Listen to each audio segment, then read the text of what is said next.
few weeks ago, I looked down at my foot and I saw this. It was red, it was swollen, there was an ulcer, and then it started bleeding. And I knew immediately this was not something I could ignore. Because I had seen where this road could actually lead before. 2 years ago, I had a problem with this same foot that eventually cost me a toe.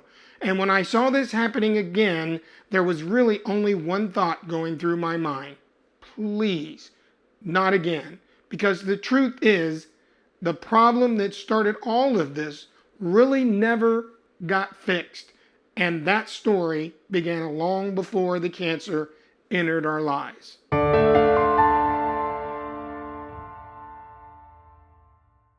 If you've been following Jonesing for the Journey for a while, you may remember a video I made called Everything We Lost Before Cancer. Now in that video, I talked briefly about how cancer didn't arrive in the middle of an otherwise perfect life. Sue and I had already been through a lot and a pretty difficult stretch. And one of those chapters involved my foot. You see, I'm type 2 diabetic, and because of that, problems with my feet are something I have to take seriously. But I want to make an important distinction. Diabetes was not what originally caused the wound on my toe. The original problem was mechanical. I had a pretty significant bunion deformity. My big toe pushed inward against the second toe, and over time, those two toes kind of rubbing against each other created an ulcer. Now at first, it was just a wound. Then it became infected. And then that infection became something much worse. We tried to treat it. I actually had a PICC line placed so I could receive daily infusions of antibiotics. Every day, antibiotics. When you're going through something like that, you keep hoping this is going to be the thing that turns it around. Okay, we found the infection. We're treating it. Now we just need to give the antibiotics time to work. Except they didn't. The infection didn't resolve, and eventually it spread to the bone. Osteomyelitis, a bone infection. And suddenly, this wasn't just an ulcer on my toe anymore. The infection had reached the bone. And ultimately, I lost the toe. I remember looking at the x-ray afterward, and there it was. Or more accurately, there it wasn't. A part of my body that had been there my entire life was gone. And you adapt, you recover, you learn how to walk a little differently. You learn which shoes work. You learn which ones don't. And eventually, something consumed your thoughts every day. Starts becoming part of your history. But there was still another problem. The toe was gone. The infection was gone. The deformity that helped create the ulcer in the first place was still there. The bunion had never gone anywhere. So there was a plan. I was scheduled to have surgery to correct the deformity. The idea was to address the underlying problem, and instead of simply waiting for something else to happen, and then life changed. Sue shattered her shoulder, and when I say shattered, I mean this was not some minor injury. Her shoulder became the immediate priority. Doctor's appointments, pain recovery, trying to figure out what came next for her. So my foot surgery got pushed back as it should, and that made complete sense. We would deal with Sue's shoulder, get through that, and then come back and take care of my foot. At least that was the plan. And then came January, and 3 words changed everything. You have cancer. Suddenly, whether or not I was going to have a bunion surgery wasn't anywhere near the top of the to-do list anymore. Now we were talking about prostate cancer, scans, surgery, pathology, lymph nodes, treatment, PSA test, oncology appointments, trying to simply understand what this diagnosis meant for our lives. And the foot, well, the foot had to wait. So there we are. And here we are. The toe was amputated, the original infection treated, but the underlying deformity was never actually corrected. Not because we decided it wasn't important, not even because we forgot about it.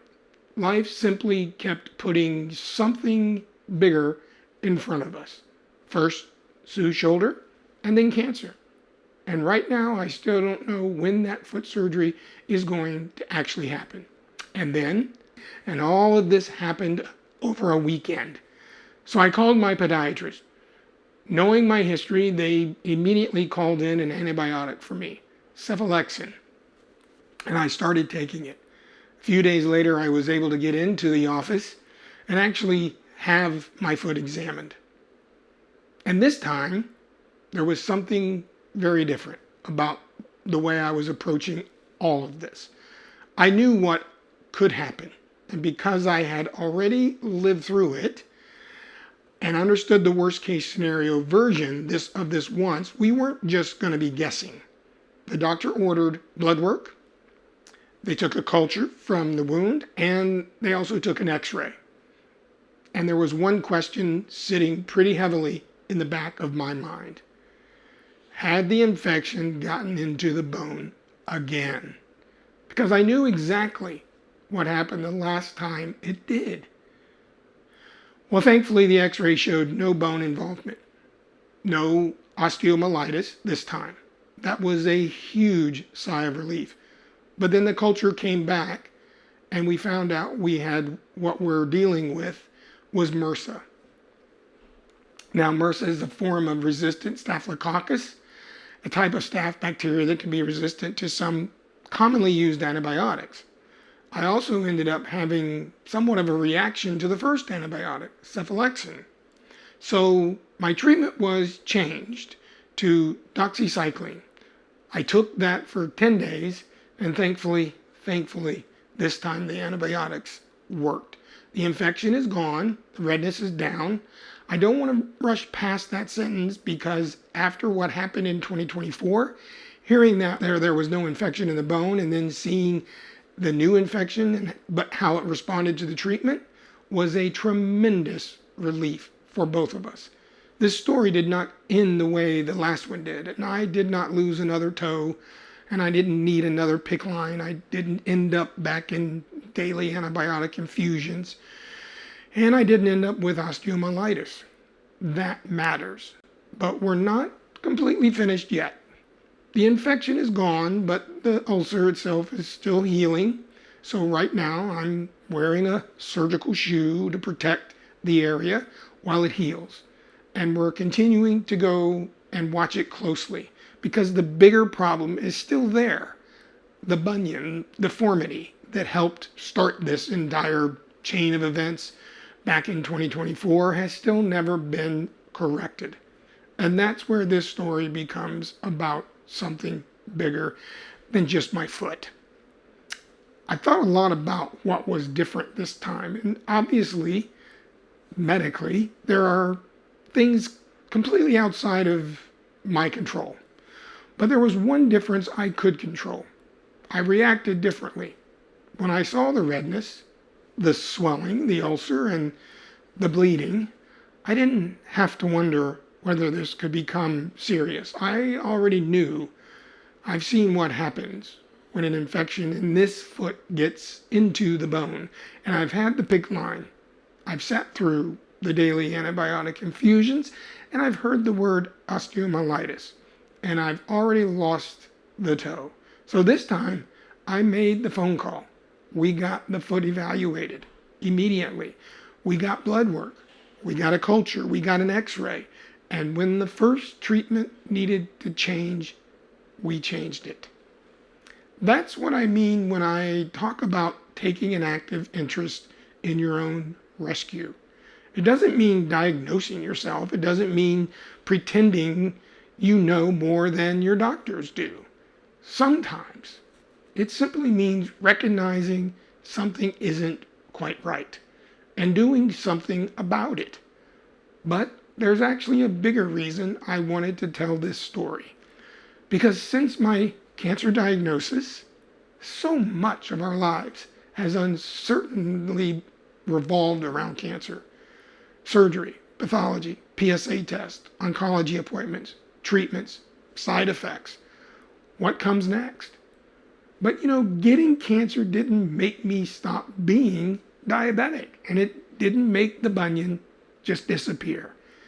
It didn't undo the amputation, and it didn't heal Sue's shoulder. And cancer certainly didn't tell everything else in our lives that Mike and Sue have enough going on right now, and everybody else wait. Life doesn't work that way. Your other health problems don't politely wait their turn. Sometimes they stack up. I've talked a lot about in this channel about living life in chapters. And maybe that's one of the things I'm learning from all of this. Sometimes you don't get a finished chapter before the next one begins. You didn't get to the foot chapter, then came Sue's shoulder. We didn't get to finish that chapter because then came prostate cancer. And meanwhile, the other chapters didn't disappear. Maybe you've experienced that too. Maybe it isn't cancer. Maybe it isn't diabetes. Maybe it's an old injury, heart disease, a surgery you had to postpone, a family problem, finances, something you thought you had handled, or at least something you thought you had put away for a while. And suddenly, there it is again. When I saw that foot turning red a few weeks ago, I wasn't the same guy that went through this in 2024. I've learned to ask another question and then another one. I wouldn't have chosen any of those lessons, but I get to use them. And maybe that's the perspective I'm trying to hold on to right now. The infection is gone. The ulcer still has some healing to do. I'm still wearing this surgical shoe, and the original problem with my foot still has to be dealt with someday. When? I honestly don't know.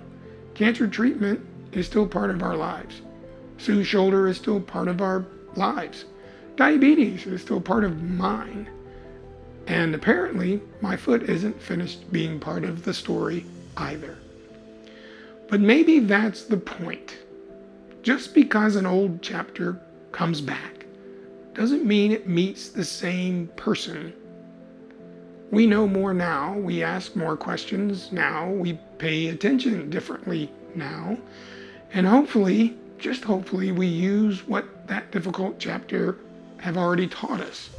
If you've ever had something come back into your life that you thought maybe you had already dealt with, I'd really like to hear about it in the comments.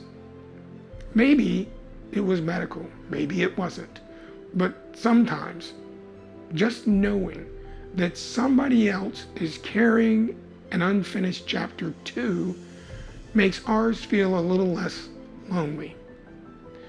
If you're new here, Jonesing for the Journey is really about exactly that.